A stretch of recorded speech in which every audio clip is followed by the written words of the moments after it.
B J ಪಿಯವರು ಅವ್ರ ಕೆಲಸ ಏನಪ್ಪ ಅಂತಂದರೆ ಹಿಂದುತ್ವ ಮಾಡ್ತಕ್ಕಂಥದ್ದು ಬಿಟ್ಟರೆ ಬೇರೆ ಏನೂ ಕೆಲಸ ಇಲ್ಲ. ಅವರು ಅಧಿಕಾರದಲ್ಲಿದ್ದಾಗ ಏನು ಕೆಲಸ ಮಾಡಬೇಕು. ನಾಮಿನೇಷನ್ ಹಾಕಲಿಕ್ಕೆ ಉಮೇಶ್ ಮೇಟಿಯವರು ನಾಮಿನೇಷನ್ ಹಾಕ್ತಾಯಿದ್ರು.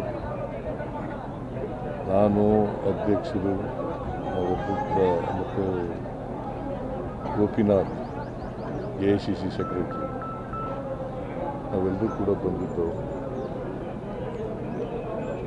ನಾಮಿನೇಷನ್ ಹಾಕಿದ್ದೀವಿ. ಇದು ಒಂದು ಉಪಚುನಾವಣೆ. ಮೇಟಿಯವರು ಕಳೆದ ಸಾರ್ವತ್ರಿಕ ಚುನಾವಣೆಯಲ್ಲಿ ಗೆದ್ದಿದ್ದರು. HY ಮೇಟಿಯವರು ಅವರು ಮಧ್ಯದಲ್ಲೇ ಕಾಲುವಾದರು. ನಾವ್ಯಾರೂ ನಿರೀಕ್ಷೆ ಮಾಡಿರಲಿಲ್ಲ ಅವರು ಕಾಲುವಾಗ್ತಾರೆ, ಉಪಚುನಾವಣೆ ಬರ್ತದೆ ಅಂತೇಳಿ ನಿರೀಕ್ಷೆ ಮಾಡಿದ್ದರು. ಆದರೆ ಉಪಚುನಾವಣೆ ಅನಿವಾರ್ಯವಾಗಿ ಬಂದಿದೆ. ಆ ಸ್ಥಾನ ಭರ್ತಿ ಮಾಡಲಿಕ್ಕೆ ಅವರ ಕುಟುಂಬದವರೇ ಆದಂಥ ಉಮೇಶ್ ಮೇಟಿಯವರನ್ನು ಅಭ್ಯರ್ಥಿಯನ್ನಾಗಿ ಮಾಡಿದ್ರು.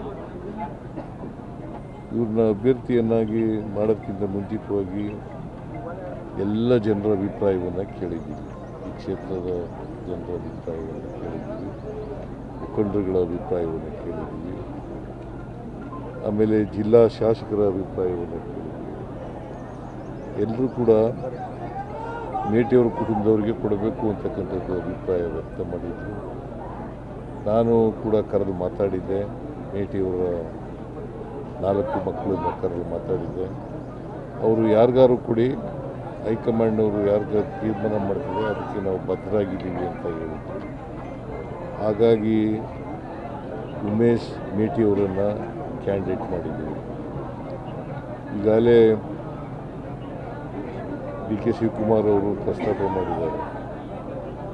ನಾವು ನುಡಿದಂತೆ ನಡೀತಕ್ಕಂಥ ಸರ್ಕಾರ, ಏನು ಮಾತು ಜನರಿಗೆ ಕೊಟ್ಟಿದ್ದೀವಿ ಆ ಮಾತುಗಳನ್ನು ಉಳಿಸ್ಕೊಳ್ತಕ್ಕಂಥ ಕೆಲಸವನ್ನು ಮಾಡಿ ಈಗಾಗಲೇ ಮಾಡಿದ್ದೀವಿ. ಹಿಂದೆ 2013ರಿಂದ 2018ವರೆಗಿರುವಾಗಲೂ ಮಾಡಿದ್ದೀವಿ.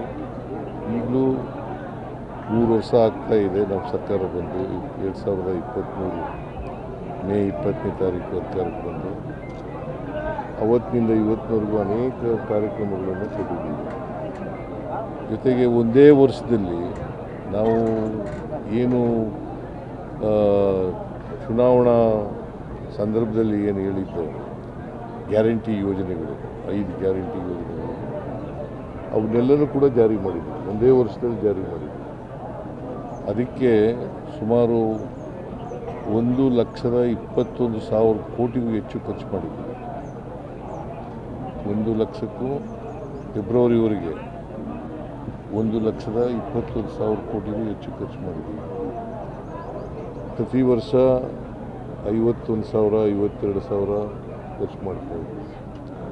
BJPಯವರು ಹೇಳ್ತಾ ಇದ್ರು ನೀವು ಖರ್ಚು ಮಾಡೋಕ್ಕಾಗಲ್ಲ ಅಂತ ಹೇಳ್ತಾ ಇದ್ವಿ. ಆದರೂ ಮಾಡಿದ್ದೀವಿ. ಇವತ್ತು ಎಲ್ಲರೂ ಇಡೀ ರಾಜ್ಯದ ಜನ ಖುಷಿಯಿಂದ ಇದ್ದಾರೆ.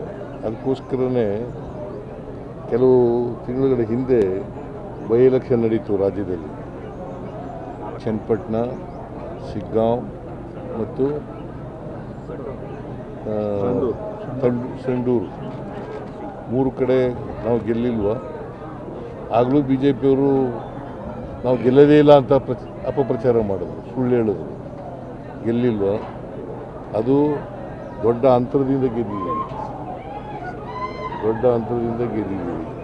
ಸೊ ಅದರಿಂದ BJPಯವರು ಅವ್ರ ಕೆಲಸ ಏನಪ್ಪ ಅಂತಂದರೆ ಹಿಂದುತ್ವ ಮಾಡ್ತಕ್ಕಂಥದ್ದು ಬಿಟ್ಟರೆ ಬೇರೆ ಏನೂ ಕೆಲಸ ಇಲ್ಲ. ಅವರು ಅಧಿಕಾರದಲ್ಲಿದ್ದಾಗ ಏನು ಕೆಲಸ ಮಾಡಬೇಕು. ಈಗ ಅಪ್ಪರ್ ಕೃಷ್ಣ 3ನೇ ಹಂತ ಮಾಡಿದ್ರ ಏನು ಮಾಡಲಿಲ್ಲ. 4 ವರ್ಷ ಅಧಿಕಾರದಲ್ಲಿದ್ದರು, ಏನು ಮಾಡಲಿಲ್ಲ. ಈಗ ನಾವು ತೀರ್ಮಾನ ಮಾಡಿದ್ದೀವಿ, ಕನ್ಸೆಂಟ್ ಅವಾರ್ಡ್ ಮಾಡಬೇಕು ಅಂತ ತೀರ್ಮಾನ ಮಾಡಿದ್ದೀವಿ.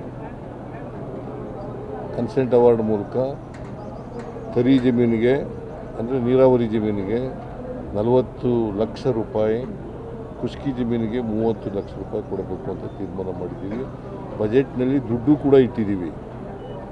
ಈ ವರ್ಷದಿಂದ ಈಗಾಗಲೇ ಪ್ರಾರಂಭ ಆಗಿದೆ. ಮೊನ್ನೆ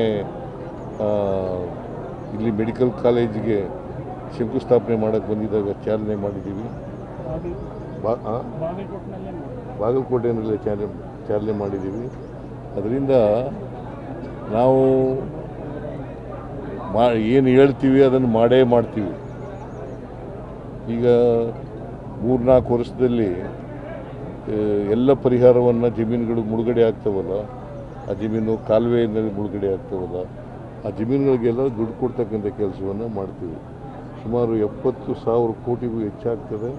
ಅಷ್ಟು ದುಡ್ಡುಗಳನ್ನು ನಾವು ಕೊಡ್ತೀವಿ. ಅಷ್ಟು ದುಡ್ಡನ್ನು ಕೊಡ್ತೀವಿ. ಪರಿಹಾರವನ್ನು ರೈತರಿಗೆ ಭಾಳ ದಿನಗಳಿಂದ ನೆನಗುದಿ ಬಿದ್ದಿತ್ತಲ್ಲ, ಆ ಪರಿಹಾರವನ್ನೆಲ್ಲ ಮತ್ತು ಒಂದೇ ಹಂತದಲ್ಲಿ ಕೊಡಬೇಕು ಅಂತ ತೀರ್ಮಾನ ಮಾಡಿದ್ವಿ. ಜೊತೆಗೆ ಮೇಟಿಯವರ ಕನಸು, HY ಮೇಟಿಯವರ ಕನಸು, ಬಾಗಲಕೋಟೆಯಲ್ಲಿ ಒಂದು ಸರ್ಕಾರಿ ಮೆಡಿಕಲ್ ಕಾಲೇಜ್ ಆಗಬೇಕು ಅಂತಕ್ಕಂಥದ್ದು ಭಾಳ ಆಸೆ ಇಟ್ಕೊಂಡಿದ್ರು ಅವರು. ನಾವು ಅನೇಕ ಕಾರಣಗಳಿಂದ ಅವರು ಬದುಕಿರುವಾಗ ಮಾಡಲಿಲ್ಲ. ಈ ವರ್ಷ ಘೋಷಣೆ ಮಾಡಿದ್ದೆ, ನಾನು ಬಜೆಟ್ನಲ್ಲಿ ಘೋಷಣೆ ಮಾಡಿದ್ದೆ. ಅವರ ಒತ್ತಾಯದ ಮೇಲೇ ಘೋಷಣೆ ಮಾಡಿದ್ದದು. ಬಾಗಲಕೋಟೆಗೆ ಮೆಡಿಕಲ್ ಕಾಲೇಜ್ ಆಗಲೇಬೇಕು, ಸರ್ಕಾರಿ ಮೆಡಿಕಲ್ ಕಾಲೇಜ್ ಆಗಲೇಬೇಕು ಅಂತ ಹೇಳಿದರು. ಆಸ್ಪತ್ರೆ ಆಗಬೇಕು, ಮೆಡಿಕಲ್ ಕಾಲೇಜ್ ಆಗಬೇಕು ಅಂತ ಹೇಳಿದರು. ಅವರ ಒತ್ತಾಯದ ಮೇರೆಗೆ ಮಾಡಿದ್ದು. ಆದರೆ ಶಂಕುಸ್ಥಾಪನೆ ಮಾಡುವಾಗ ಅವರು ಇರಲಿಲ್ಲ. ಅದು ಭಾಳ ನೋವಿನ ಸಂಗತಿ. ಅವರು ಇದ್ದಿದ್ರೆ ಖುಷಿ ಪಡ್ತಾ ಇದ್ದರು. ನಾನು ಯಾಕೆ ಈ ಮಾತನ್ನು ಹೇಳ್ತಾ ಇದ್ದೀನಿ ಅಂತಂದರೆ, 2016-17 ಮೆಡಿಕಲ್ ಕಾಲೇಜು ಘೋಷಣೆ ಆಯಿತು. ಇದು 2016-17 ಆಗಲೂ ಕೂಡ ಮೆಡಿಕಲ್ ಕಾಲೇಜ್ ಘೋಷಣೆ ಆಗಬೇಕಾದ್ರೆ ಮೇಟಿಯವರೇ ಕಾರಣಕರ್ತರು. ಮತ್ತು ಈ ವರ್ಷ ಘೋಷಣೆ ಆಗಬೇಕಾದ್ರೂ ಕೂಡ ಮೇಟಿಯವರೇ ಕಾರಣಕರ್ತರು. ಅದು ಮೆಡಿಕಲ್ ಕಾಲೇಜು ನಾವು ಯಾಕೆ ಮಾಡಿದೋ ಅಂತಂತಂದರೆ, ಹಳ್ಳಿಗಾಡಿನ ಮಕ್ಕಳು ಕೂಡ ವೈದ್ಯರುಗಳಾಗಬೇಕು. ಸಿಟಿಯವರು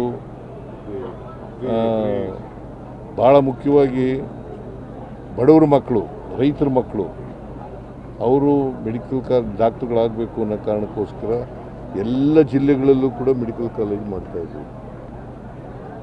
ಹಾಗೆ ಬಾಗಲಕೋಟೆಯಲ್ಲೂ ಕೂಡ ಮಾಡಿದ್ದೀವಿ.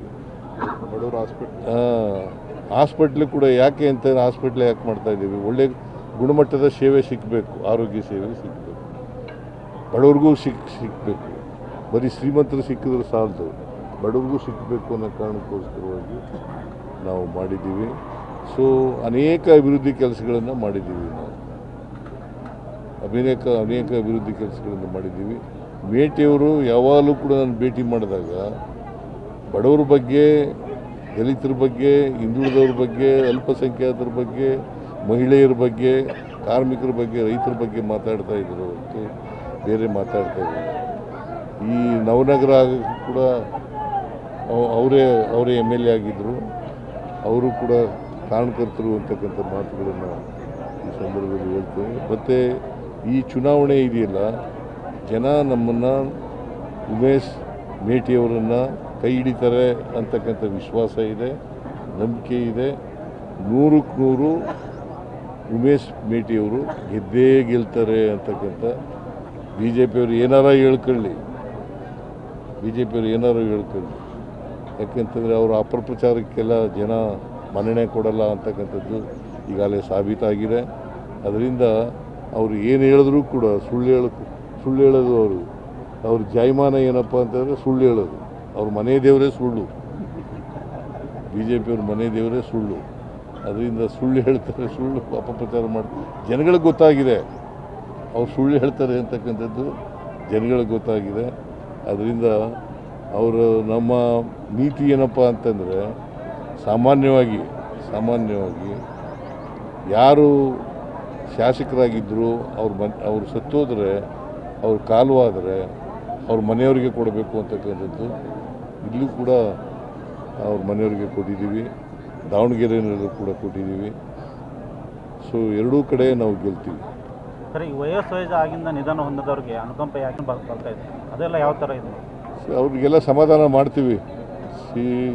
ಅಲ್ಪಸಂಖ್ಯಾತರು, ನಾವು ಅಲ್ಪಸಂಖ್ಯಾತರ ಪರ ಇರ್ತಕ್ಕಂಥವ್ರು, ಅವರಿಗೆ ರಕ್ಷಣೆ ಕೊಡ್ತಕ್ಕಂಥವ್ರು ನಾವು.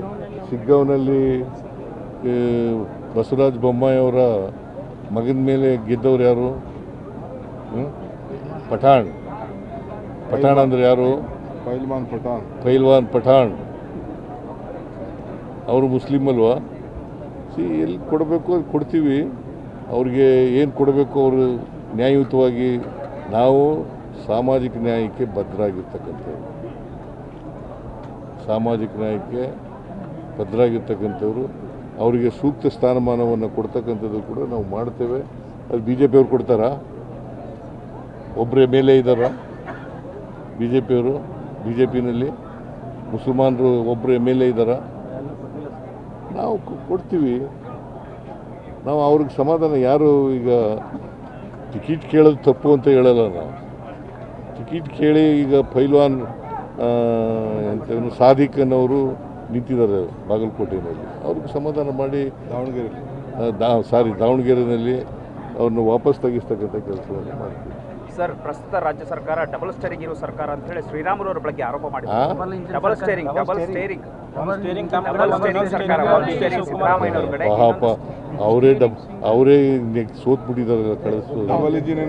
ಕಳೆದ ಲೋಕಸಭೆಯಲ್ಲಿ ಸೋತರು, ಅಸೆಂಬ್ಲಿನಲ್ಲಿ ಸೋತ್ಬಿಟ್ರು. ಅವರು ಹೇಳ್ತಾರೆ, ಏನು ಹೇಳ್ತಾರಪ್ಪ ಅವರು? ಡಬಲ್ ಸ್ಟೇರಿಂಗು ಇವೆಲ್ಲ ಹೇಳಾಯಿತು, ಜನ ತಿರಸ್ಕಾರ ಮಾಡಿದ್ದಾರೆ.